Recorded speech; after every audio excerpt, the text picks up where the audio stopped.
cold morning mist drifts through narrow timber streets, where unseen odors rise slowly, revealing the hidden reality of medieval England. Dawn breaks over London in 1402, pale light revealing crooked houses leaning close above muddy streets. The air carries a heavy scent. Not from farms or animals, but from the daily waste of thousands. Unlike modern cities, medieval towns had no underground sewage pipes. Only open streets and flowing gutters. Residents wake inside timber homes, their upper windows facing alleys already damp from the night's refuse. Inside these homes, wooden chamber pots quietly wait beneath beds, filled during the long dark hours. Morning routines begin early, and someone must empty the chamber pot before the household truly awakens. A window creaks open above the street, and a cautious voice calls down to warn passers-by below. The warning is simple but necessary, because what follows will fall directly into the public street. Waste splashes against the mud below, joining the slow-moving mixture already flowing through the gutters. This practice is not unusual here, but an accepted rhythm of daily life in crowded medieval towns. Narrow streets rarely see sunlight, allowing moisture, mud, and refuse to linger longer than anyone prefers. Horse manure adds to the mixture, dropped constantly by animals pulling carts through the busy city. Rain does not clean the streets entirely, but spreads the waste further through winding medieval roads. The smell grows stronger during warmer days, when heat awakens the hidden layers beneath the street mud. Despite the conditions, merchants open their stalls, laying cloth, bread, and tools beside the crowded pathways.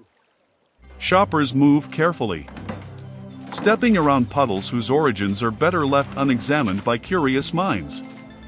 Wooden shoes and leather boots help villagers avoid direct contact with the unpleasant ground beneath them.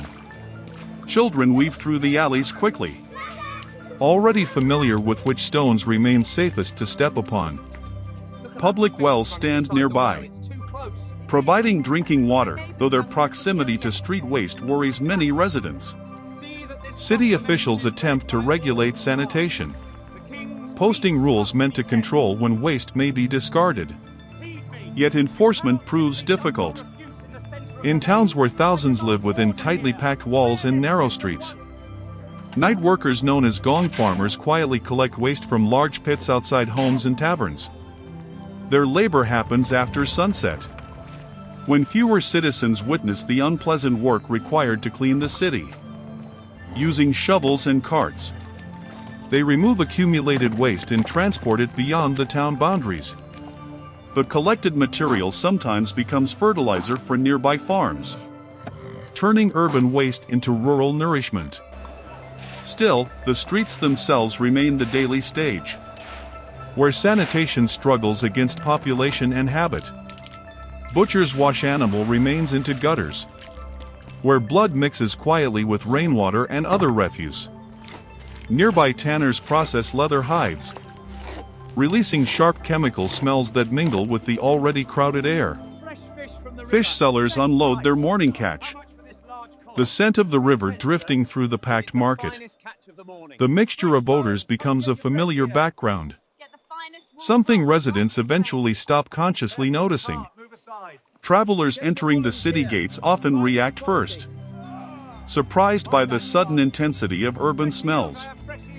For locals, however, survival demands adaptation, and the senses slowly learn to ignore what cannot change.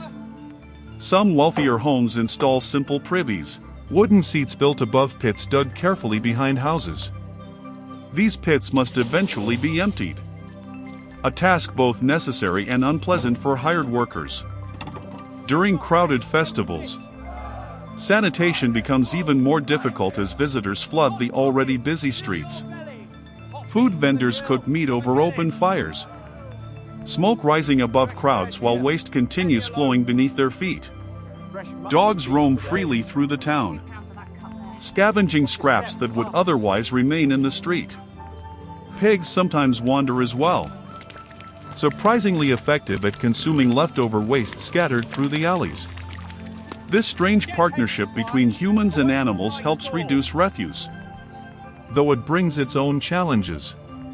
Church bells echo across rooftops, their solemn sound drifting above streets far less holy below.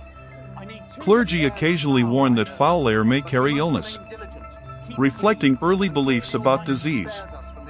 Many people blame sickness on corrupted air, rather than unseen germs still unknown to medieval science. When outbreaks occur, citizens burn herbs and incense hoping sweet smoke might cleanse the atmosphere.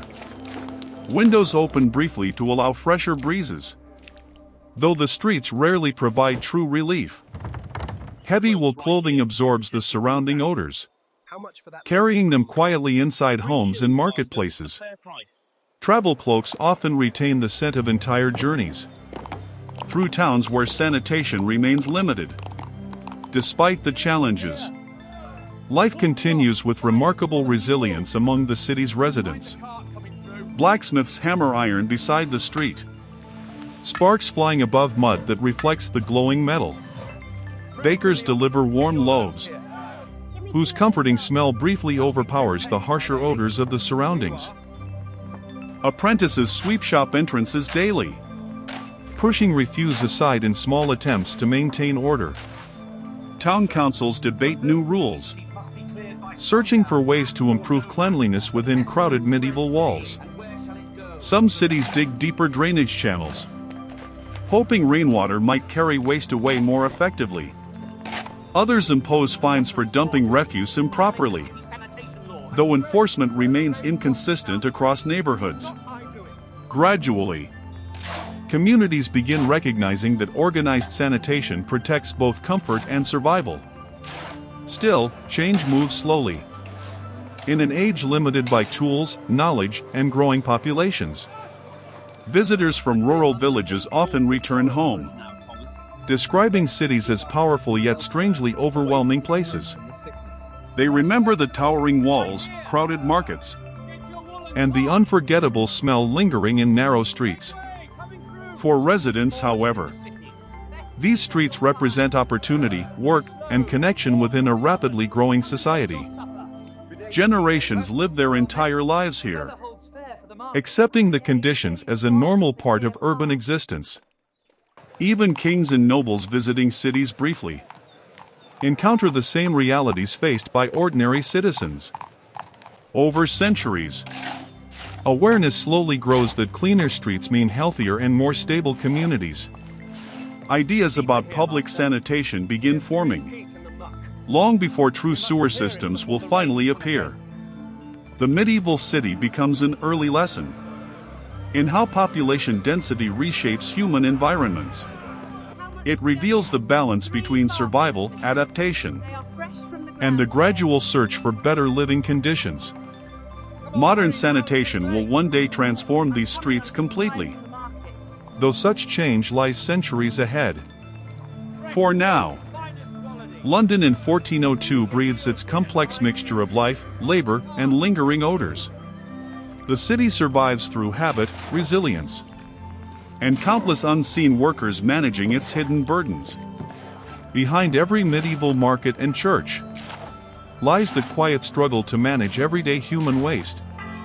These overlooked details remind us that history is shaped not only by kings, but by daily survival. And beneath the misty streets of medieval England, the story of sanitation quietly begins its long evolution.